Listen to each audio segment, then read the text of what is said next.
All right, welcome to another episode of Perspective. I'm here with Lily Flores, and so to give a little background just on my perspective, so Lily, I've actually been following her on social media for a little bit. I think she just has been, especially in the reselling space, has been someone who I've seen has been really supportive of other resellers, and just someone who I really just have admired for that reason. Just very supportive of other people. But Lily, can you go ahead and give a little background, like who you are, what you're up to? So I am a Californian living in Texas. I have been reselling for about, I would say, 5 or 6 years. It started via extreme couponing. I did that for about 3 years, and then I actually moved on to eBay, and now I'm in Amazon. Sweet. So I've heard of extreme couponing. I don't know exactly what it is. Can you explain what that is?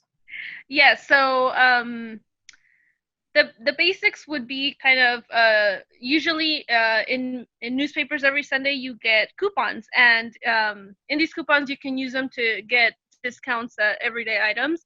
So what you do, what makes it extreme couponing is the fact that you combine the coupons with store sales, as well as promotions and things like that, and you can get items for like 50% off, even sometimes free. I've scored stuff for free in the past. Oh wow. So I'm curious, how did you get started with that?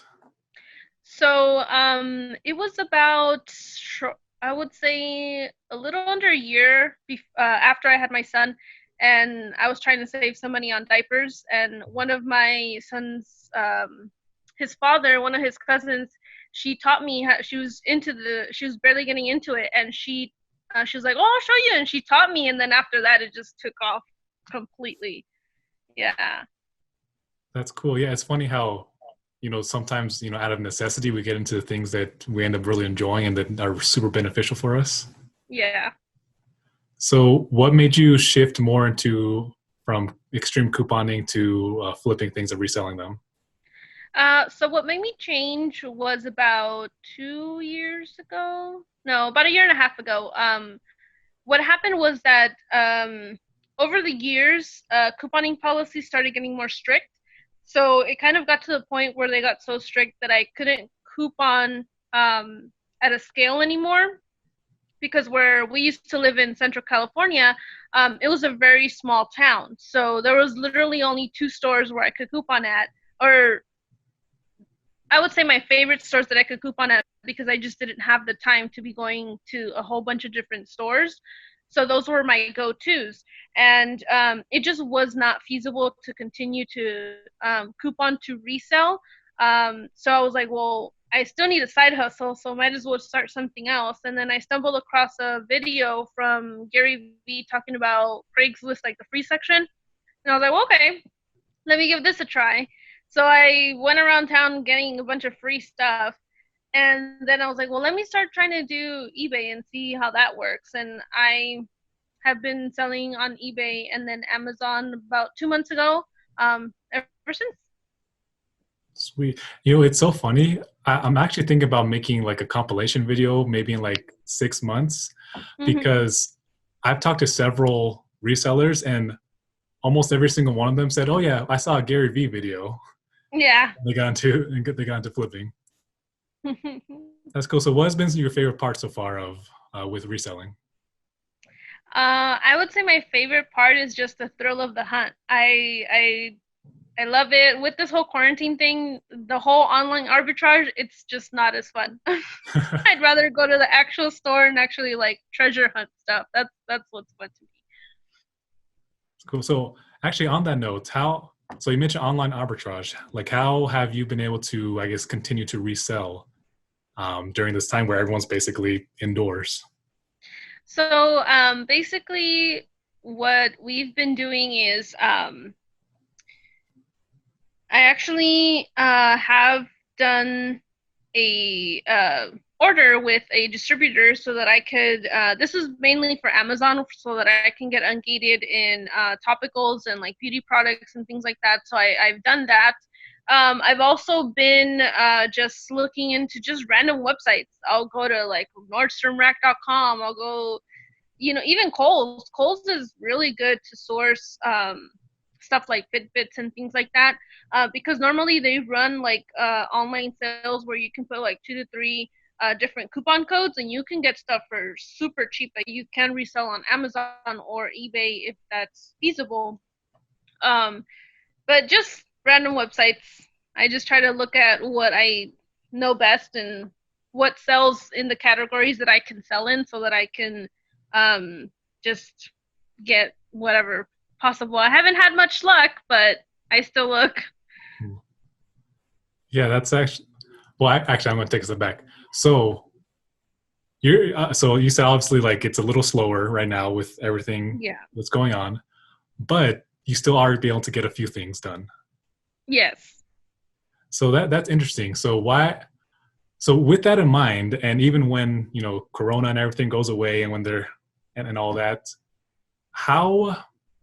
I mean, obviously it's work, but how simple would you say like flipping things, reselling things is? I think it's really simple. I think that obviously I think there's an element that is easy, but then it's also not easy. But it is a very simple process. Like, you go to a store, you scan stuff, see how much you're paying for it versus how much it's selling online, and see if it makes sense. Normally, I would say what I personally do is when I go source, I always try to double my money. That way, it gives me a little bit of leeway just in case the price goes down $2 to $3. I'm still profiting. If I don't do that, it kind of like, I don't like getting something that isn't going to leave something if the price goes down. No, that makes sense. So why do you? So with it being that simple, why do you think that maybe more people don't resell, or maybe people think about it but then they just don't want to do it? I think it's the fear of losing money, because oftentimes we are not sure, because we're not educated on a certain subject, where it's like, well, I don't know what sells, I don't know what sells, I don't know what brand sells. And the thing is that one of the things that can get a little confusing is the fact that just because one brand, like one variation of X brand, like for example, this lotion in this scent, just because that sells well doesn't mean another scent in that same brand is going to sell well. So a lot of people are afraid of, I guess, just buying the wrong thing. So it's something that it does require some research, but pretty much once you get a basic idea of what sells, I mean, I feel like it shortens your time exponentially, unless you find, now when you go to the stores, you go and you're like, okay, this doesn't work. This does. You grab what you need, and if you spot something new, it's like, oh, let me scan that real quick, and it saves a lot of time once you kind of just get in the game and just get your feet wet. Yeah, so true. Like I know for myself, like I'm a lot quicker at stores now versus 6 months ago. I know Mm-hmm. where to look. So I'm curious. So I guess why do you resell? Like what's the motivation behind it? My Is your end motivation goal? behind it is because I do want to quit my job. I do want to quit my day job, so that I can be home with my son full time. And also because I see it as, it's not the only way, but for me, considering what I like to do, and I love reselling, I love finding a good bargain that I can flip. To me, it's kind of like a gateway for real estate investing, which is what the ultimate goal is. Gotcha. No, that's actually really cool. So well, I totally forgot the follow up question I was going to ask you with that. Um, well, another question. So then, with your experience and everything, what advice would you give to someone who is just getting started in reselling? I would say for someone who is just getting started, I would say for eBay, um, make sure you check the active to sold ratio, which is basically When you look up an item, the results, it'll show how many are active or how many are currently on sale. And then when you go in to check in the comps, it'll show in that same the results of how many have sold. I believe it's 60 to 90 days. I'm not 100% sure. 60 to 90 days. It'll show you how many have sold. So the closer those two numbers are to each other, the better chance that your item will sell a little faster. Obviously, this is not a guarantee, but it'll help you make more educated decisions on what to buy. And then obviously, if the sold number is higher than the active number, then of course get the item. It's likely it's going to sell fast because there is a demand for it. If you buy something that is worth a lot of money, but there isn't much of a demand, then you kind of run that risk of whether you want to wait to get the money, or if you choose to not just get it at all. And I would say for Amazon would be to get Keepa. Keepa is a website that allows you to see how often an item sells, and it gives you a database for up to a year. It's only, I believe it's only $15 a month, but it has helped me exponentially to buy stuff that will sell quickly. Oh, well, yeah, I've heard of Keep. I haven't looked into it yet. They don't have an app for it, but it's honestly, it has the $15 it sells for, like, it pays for itself. Oh yeah, for sure. Because I mean, when reselling, you could buy something for $2 that sells for 20. I mean, one thing alone could you get your money back. Yes, it literally pays for itself. It has helped me so much. That's cool. Yeah, I think I'll have to look into that then. No, I highly recommend it. It's something that another Twitter user that I follow, he kept like, you need to use Keepa. You need to use Keepa. And then I was like, okay, let me look into it. And I started watching some videos on how to read the graphs and things like that. And it's like, now it's like, oh, I know exactly what I'm doing. It's a very essential tool, in my opinion, especially when you're first starting out. Well, sweet. You know, it's just so awesome. Like, we live in a time where there's so many resources like that available. Mm-hmm. Like, I think it just makes something as simple as reselling even more simple. Yes. It makes it's a lifesaver. It makes your job so much easier. Because if you're going in blind, I know a lot of people say a lot about the sales rank, and the sales rank is good, but the sales rank is basically just a snapshot in time. So it doesn't tell you how often it sells. Obviously, the lower it is, it means it has sold recently, because every time an item sells, the sales rank goes down, but it's not a good indicator of how often the item sells. Because if something is, for example, even if it's obviously, probably if it's under like 100,000, it's likely that it's selling quicker, because obviously it has to keep selling for it to go down that much. But if an item is a moderate rank, how can you know if it's only selling once a month or if it's selling 10 times a month? It's difficult to tell just by the sales rank. Gotcha. Yeah. So I'm definitely going to look into Keepa. I'm going to actually write that down real quick. Yeah, it's Keepa. Keepa.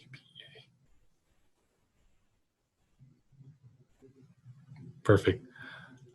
Cool. So, on your Twitter bio, it says that you're all about mindset. Yes. I'm curious, why is mindset important to you? Mindset is important to me because I feel that if your mindset is in the right place, you can literally do anything. And what I mean by mindset is having a mindset that is solution oriented. If you continue to look at all the reasons why you cannot do something, or you basically, what you do is you close in on yourself. You don't allow yourself to really think about what possibilities or what solutions you have to X problem. When you're solution oriented, it allows you, like, how can I solve this problem? How can I make an extra $100? How can I do this? How can I do that? And you start thinking of ideas. And mindset has a lot to do with that.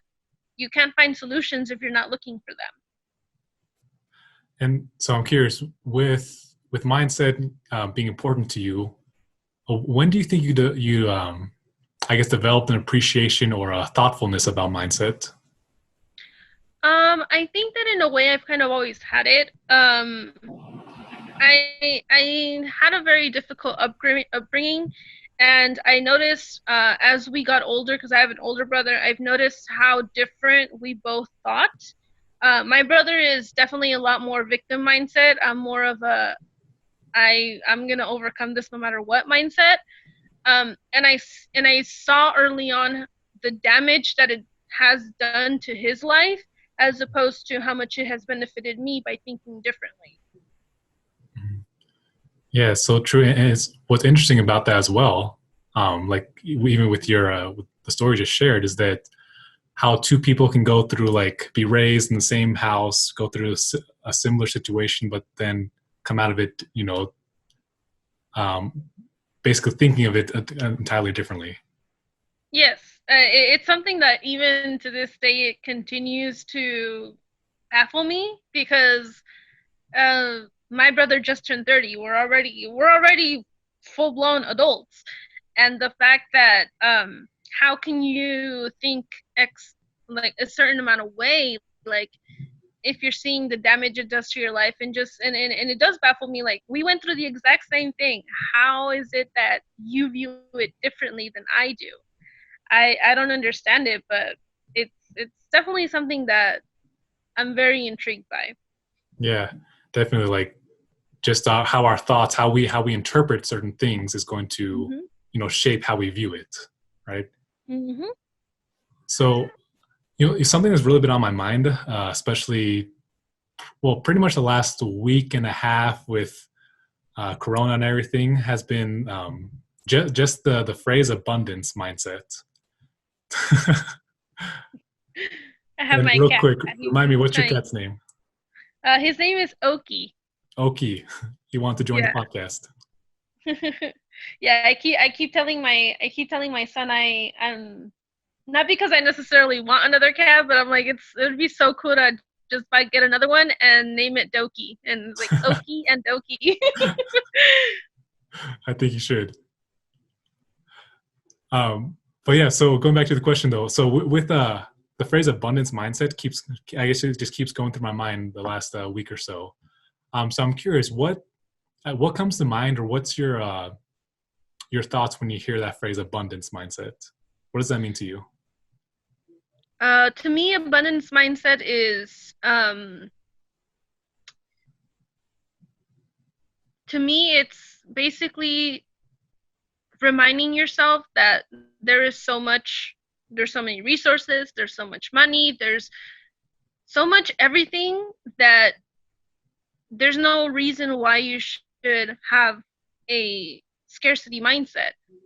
Um, Especially when it comes to our own circumstances. Oh, well, I'm not rich. Oh, well, I can't achieve this because I don't have this, or because I don't have money, because like all these different excuses that we make for ourselves. When you have an abundance mindset, those excuses literally go away, because you try to, again, it goes back to finding solutions. When you're in abundance mindset, you also look for solutions. How can I make more money? How is it's just, I don't know, I view it as a lifestyle in a way. Yeah. So with that in mind, how important is it for you, or I guess not really how important, but because okay, so I'm a dad. I know you're a mom. How do you think we can teach that to our kids? What I normally do when it comes to, he's like right in my face, come on, Oki.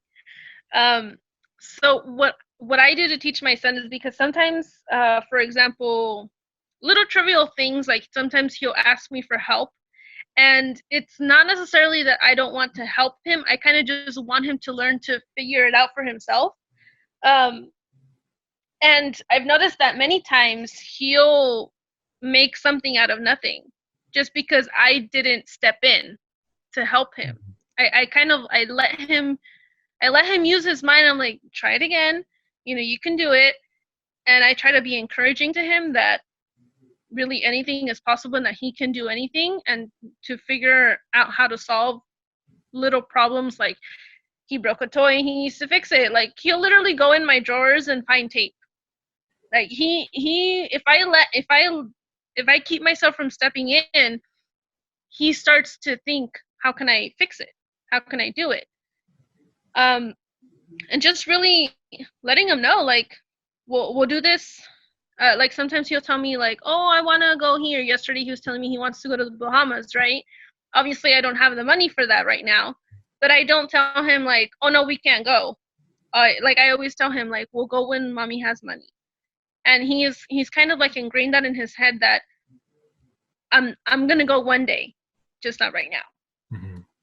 You know, and just making sure that I don't ingrain in his mind that it's impossible. Yeah, no, I like that. Like not telling them no, we can't go, but more of a yeah, we'll go, but first we gotta hit this goal. Like Yes. we gotta do something first to get there. Yes. Yeah, I really like that. Cause yeah, that actually, as you were talking, it's just reminding me so with my daughter right now, well, actually, well, with my wife. So my wife is currently pregnant, Mm-hmm. and she's kind of been a little more sick with this pregnancy, a little more tired. I think mostly because she also has to take care of a 2-year-old. Yes. um, Congratulations, by the way. oh, I thank just didn't you. want to interrupt you. Oh, thank you. No, you're good. But what I've noticed is that my daughter used to be a lot more independent. But I think because she's been around my wife, which my wife needs help. Um, but I think she's noticed my wife asking me for more things, and so Mm-hmm. I noticed how my daughter has now been wanting me to do more things for her when I know she could have done that for herself just like 2 months ago.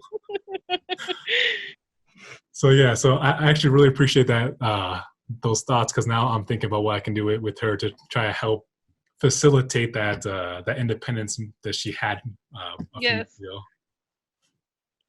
Cool. So I know another thing that you enjoy is staying fit. You like to exercise. Yes.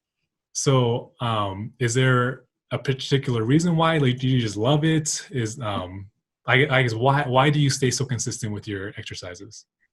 So, I wasn't always, well, I kind of grew up more tomboyish. So I guess maybe that's a reason. But after my son was born, I started working out about 3.5 years ago, almost 4 years ago. My son was around 2, and I honestly, I gained a lot of weight post pregnancy. It was not fun. I went through the whole postpartum depression, and what I do is I eat. So I just continued to gain weight because all I would eat was chips. So it's like I would just gain weight, gain weight, gain weight, and kind of got to a point where I was literally at the highest size for my demographic, and I'm like, ooh, this has to change. So I um, just got into it, and I just started lifting weights, and I loved it. And now what I do, I trained obviously to stay in shape, but um, I mostly train because I've learned to love it, and also because I just really love just lifting heavy. I just love challenging what my body can do, especially as a woman, where it's like usually it's like, oh, it's like we're not as strong. And honestly, a part of me, this sounds bad for me to say, but a part of me, I just like to be different from your regular fit chick, where it's like they don't really ever train upper body, and I'm just like, why do you not train? And I know a lot of like misconceptions, like, oh, I don't want to get too big, but you don't. You just get stronger, and I just love challenging my body and its capabilities, really. Well, so it sounds like it, but would you say that you being consistent with your exercises, with your fitness and everything, would you say that's I guess improved your confidence, your mindset, and everything? Yes. It's kind of it's a bit of a paradox because I feel um it's so weird because normally I am either the strongest girl at the gym or I'm the only girl that's in the gym, usually in the weight area. And it does lift up my confidence because it's like, you're kind of breaking that barrier of like, oh no, women don't weight train. But in a sense, it's a paradox because I wish more women did it. I wish a lot more women were not afraid to lift heavy weight. But it does improve my confidence because I'm literally in a male's playground per se, and I'm over here lifting just as much as these men are. I think it's very, I don't know. I love it. That's awesome. So I'm curious. So you were saying, you had gained weight after your pregnancy. You had some postpartum. So I'm curious, was there like a singular event that happened that made you say, "Hey, I need to change," or was it just an accumulation of things? Like what was it that made that switch in your mind? I think it was mostly like that singular thing where it's like I literally have to go into like plus size women's clothes, and I'm just like, I can't do this. I've always been in the in the smaller spectrum. When I was younger, pre-pregnancy, I was really small, and I'm like, why am I allowing myself to do this to myself? I'm only harming my body. So I just decided to make that change. Gotcha. Yeah, that actually kind of reminds me. So my sister, she's actually big into fitness as well. Um, yeah, and as a side note, to attest to what you were saying, for women like who lift weights, you're not going to get huge. You're not going to be like turned into like, you know, bodybuilder, like whatever you think. You're not going to turn to Arnold No. Schwarzenegger. So I can attest from my sister that is true. But yeah, I remember she was telling me that the reason she got into it was because one time he meant it as a joke, but her husband was like, "Oh, well, they were out to eat with some friends," and her husband was like, "Oh yeah, my sister's name is Christy." She's like, "Yeah, Christy's just what did he say? So it wasn't like chubby. It was like she's like a marshmallow or something like that." And she was like, "Uh." And so she's been exercising ever since. Like, I'm gonna prove you wrong. Yeah. Oh, I love that. And see, I think that there's often ways where you can, say things like that, and I think it's definitely a beautiful thing that your sister got motivated rather than a lot of people get really offended over something like that. But I definitely, there's ways like your brother-in-law where it's like you can kind of say it, but it's, you mean well. It's not like you're trying to hurt someone's feelings, and just like I think that being able to be told something that you don't like about yourself can really be what motivates you to fix what you don't like about yourself. Yeah. And to go along with that, I think that's also the importance of I guess having a good mindset, being good mentally and emotionally. Because I think when you hear that, I think if you're not good in a good place, like emotionally, mentally, then when you take that, you get offended. But if you're in a good Yes. place, you take that and you improve. Yes. It's kind of one of those things where I'm not sure if I ever aired this on my podcast. It was either it was an idea or I actually recorded it and never actually published it. But um, and I was talking about people that feel offended, and I think that in the grand scheme of things, it's kind of like an ego thing where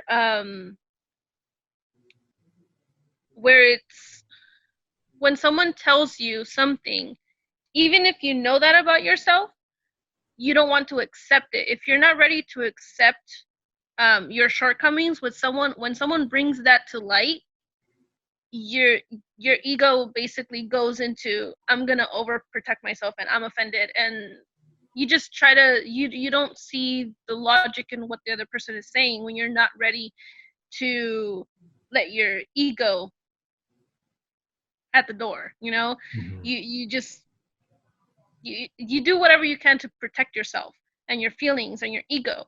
But I feel that, again, like you said, when you're in a good place mentally, and especially when you're willing to let that ego go to the side, you're able to take that constructively and be like, well, okay, well, maybe I do need to change.